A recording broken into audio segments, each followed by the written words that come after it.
40 жылдық тарихы бар әлемдік компания Қазақстанға енді ғана келді десем, сенесіз бе? Longreach, Қытайда құрылған, бүгінде халықаралық деңгейде жұмыс істейтін ірі корпорация. Компанияның өнімдері әлемнің 60-тан астам елінде ұсынылады.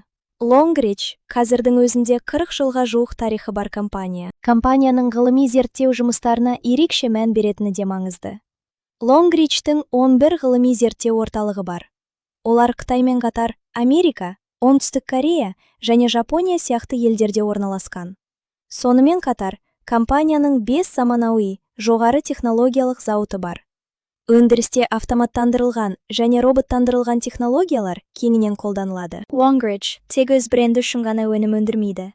Компания Colgate, Procter және Gamble, LG, Adidas сияқты әлемге танымал брендтермен де өндірістік бағытта жұмыс істеген. Ал енді ең қызықтысы, Longreach Қазақстан нарығына 2026 жылдың қаңтар айында ресми түрде келді. Сетевая компания ретінде, ТО арқылы. Қазір компания Қазақстаннан кейін СНГ нарығын игеру кезеңінде. Өзбекстан, Қырғызстан, Ресей және басқа да елдердің нарықтарына шығу жұмыстары жүргізілуде. Яғни, компанияның тарихы 40 жылға жуық болғанымен, Қазақстан нарығы әлі жаңа қалыптасып келе жатыр. Бұл нарықтың бастапқы кезеңінде қосылып, бизнесті ертерек бастауға мүмкіндік бар деген сөз.